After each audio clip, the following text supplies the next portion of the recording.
पुस्तकों को पढ़ने का शुरू से ही बहुत शौक था। बचपन से ही चेखव, टॉल्स्टॉय, प्रेमचंद की कहानियाँ, उपन्यास पढ़ा करता था और मुझे लगता था कि जीवन के जो बिखरे हुए अनुभव हैं वो इन लेखकों ने अपनी कहानियों और उपन्यासों में एक ऐसे सत्य के रूप में निरूपित किए हैं जिससे मुझे अपने जीवन में बहुत शांति मिलती थी।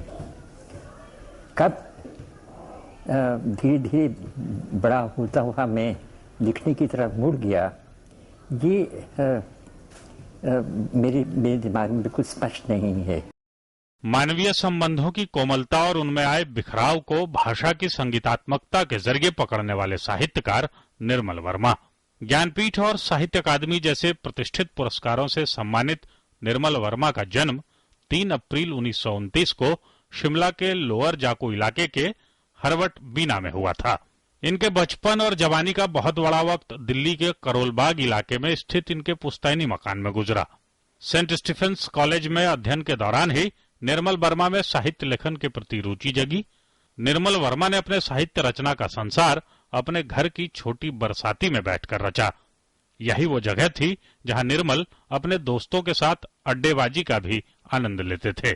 शिल्प की नवीनता के लिए जाने जाने वाली 7 लघु कथाओं पर आधारित कहानी संग्रह परिंदे के प्रकाशन के बाद निर्मल वर्मा को चेक ओरिएंटल फेलोशिप मिली, जिसके तहत उन्हें तत्कालीन चेकोस्लोवाकिया शोध के लिए जाना पड़ा।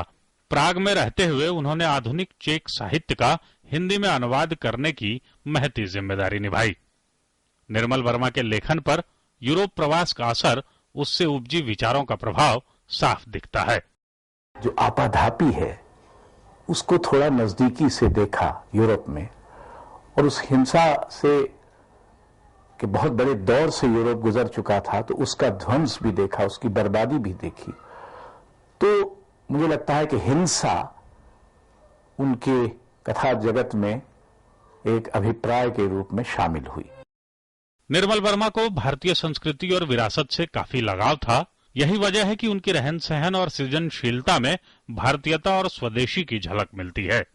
निर्मल वर्मा ने यूं तो कहानी, उपन्यास, डायरी लेखन और संस्मरण जैसी साहित्य की सभी विधाओं में रचनाएं की, लेकिन उनके बेहतरीन संस्मरणों ने उन्हें हिंदी साहित्य में एक अलग पहचान दी। हिंदी साहित्य को आधुनिक बनाने और भाषा को नए संस्कार देने के लिए निर्मल वर्मा सदैव याद किए जाएंगे। Sandeep Jha, DD news, Delhi.